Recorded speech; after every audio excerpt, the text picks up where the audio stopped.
ओह! जय हिंद और जय भारत। इस टैंक से कुछ याद आया? भाई मुझे तो रशियन टैंक से कोल्ड वॉर याद आता है। आप लोगों ने इंटरनेशनल रिलेशन में कोल्ड वॉर सुना होगा, जिसे हम हिंदी में ही शीत युद्ध भी कहते हैं। ठीक है, कोल्ड वॉर को सिंपली जियोपॉलिटिकल टर्म में या सिंपल लैंग्वेज में समझने के लिए, कोल्ड वॉर एक ऐसी सिचुएशन है, भाई युद्ध भी नहीं हो रहा, लेकिन भाई पीस भी नहीं है, डर भी है कब युद्ध हो जाए, क्योंकि उसमें कंटिन्यू शेलिंग होती है, कभी रुक जाती है, कभी फायरिंग होती है, कभी रुक जाती है। Basically cold war ideological tension based एक टर्म है जो वर्ल्ड वॉर टू के बाद हुआ था, जिसमें पूरे जो कंट्री थी, दो पूरा वर्ल्ड कह सकते हैं हम, दो ब्लॉक में डिवाइड हो गया था। एक होता कम्युनिस्ट ब्लॉक और एक था कैपिटलिस्ट ब्लॉक। कैपिटलिस्ट ब्लॉक के हेड थे यूनाइटेड स्टेट्स ऑफ अमेरिका, और कम्युनिस्ट ब्लॉक के जो हेड थे वो थे यूएसआर, जो अभी रशिया है।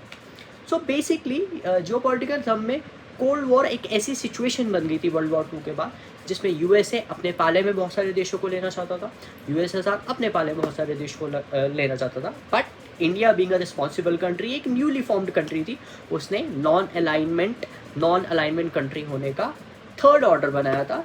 ना ही मैं इस ब्लॉक में हूँ, ना ही मैं उस ब्लॉक में हूँ, but yes, in terms of national interest India ने बहुत समझदारी से उस टाइम यूएसए से भी बहुत सारी चीज़ें ली और यूएसएसआर से भी बहुत सारी चीज़ें ली। फॉर एग्जांपल, डिफेंस मटेरियल हमने यूएसएसआर से लिए और इकोनॉमिक एड्स और पैकेजेस हमने यूएसए से लिए।